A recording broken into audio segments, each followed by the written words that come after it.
ইরানের পূর্ব আজারবাইজান প্রদেশে একটি গ্রাম আছে যা দেখলে আপনার মনে হবে আপনি অন্য কোনো গ্রহে চলে এসেছেন।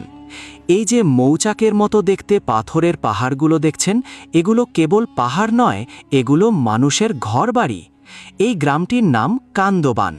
পাহাড়ের ভেতরে পাথর কুঁদে তৈরি করা এই অদ্ভুত জনপদ আজ থেকে প্রায় ৮০০ বছর পুরনো। আধুনিক কোনো ইট সিমেন্ট নয়, বরং প্রকৃতির দান করা বিশাল বিশাল আগ্নেয় পাথরের ভেতরেই মানুষ তাদের স্বপ্নের বসতি গড়ে তুলেছে। চলুন আজ আমরা ঘুরে দেখি ইরানের সেই অবিশ্বাস্য গুহাবাসী গ্রাম কান্দোবান। ইতিহাস বলে প্রায় ৭০০ থেকে ৮০০ বছর আগে যখন মঙ্গোল বাহিনী ইরান আক্রমণ করেছিল, তখন প্রাণ বাঁচাতে স্থানীয় মানুষ এই দুর্গম পাহাড়ে আশ্রয় নিয়েছিল। তারা সাহান্দ আগ্নেয়গিরির লাভা থেকে সৃষ্ট এই নরম পাথরগুলো কুঁদে ভেতরে গুহার মতো ঘর তৈরি করা শুরু করে। এক একটি বাড়িকে স্থানীয় ভাষায় বলা হয় কারান।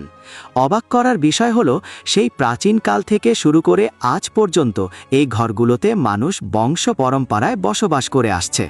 এটি বিশ্বের অন্যতম একটি লিভিং ট্রগ্লোডাইট ভিলেজ বা জীবন্ত গুহাবাসী গ্রাম। কান্দোভান গ্রামের ঘরগুলোর অন্দরমহল আপনাকে অবাক করে দেবে। প্রতিটি ঘর পাথরের ভেতর খোদাই করা হলেও তাতে আধুনিক জীবনের সব সুবিধাই রয়েছে। এখানে শোবার ঘর, রান্নাঘর, এমনকি বসার ঘরও আছে অত্যন্ত পরিকল্পিতভাবে সাজানো। এখানকার সবচেয়ে বড় ম্যাজিক হলো এর তাপমাত্রা। এই পাথরের দেয়ালগুলো এতই পুরু যে বাইরের তীব্র গরমেও ঘরের ভেতরটা একদম ঠান্ডা থাকে। আবার কনকনে শীতের সময় এই ঘরগুলো ভেতর থেকে বেশ উষ্ণ থাকে। কোনো কৃত্রিম এসি বা হিটার ছাড়াই এখানকার মানুষ প্রকৃতির এই অপূর্ব নিয়ামতকে কাজে লাগিয়ে পরম সুখে বাস করছে। মাটির বা পাথরের ঘরেও যে কতটা রাজকীয় শান্তি পাওয়া যায়, কান্দোভান তার উজ্জ্বল উদাহরণ। কান্দোভান গ্রামের জীবনযাত্রা খুব সাধারণ কিন্তু বৈচিত্র্যময়। পাহাড়ের ঢালু আর উঁচু নিচু পথ হওয়ার কারণে এখানে গাড়ি চলাচল করা কঠিন, তাই আজও এখানকার মানুষ মালামাল বহনের জন্য গাধা ব্যবহার করে। এই গ্রামটি বর্তমানে সারা বিশ্বের পর্যটকদের কাছে একটি বড় আকর্ষণ।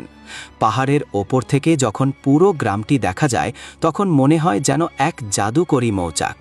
এখানকার পাহাড়ি ঝর্ণার পানিও বেশ বিখ্যাত, যা নানা ঔষধি গুণে ভরপুর।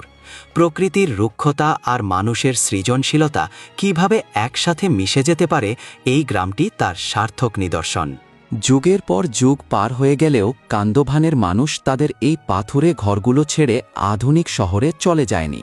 তারা আজও প্রকৃতির সাথে মিলেমিশে এই রূপকথার গ্রামটিকে টিকিয়ে রেখেছে। কান্দোভান আমাদের শিখিয়ে দেয়, মানুষের মেধা আর প্রকৃতির শক্তি মিলেমিশে অসম্ভবকেও সম্ভব করা যায়। ইরানের এই অদ্ভুত সুন্দর গ্রাম নিয়ে আমাদের আজকের গল্পটি এখানেই শেষ করছি। এই পেজটিকে ফলো করে সাথেই থাকুন। ধন্যবাদ সবাইকে। আল্লাহ হাফেজ।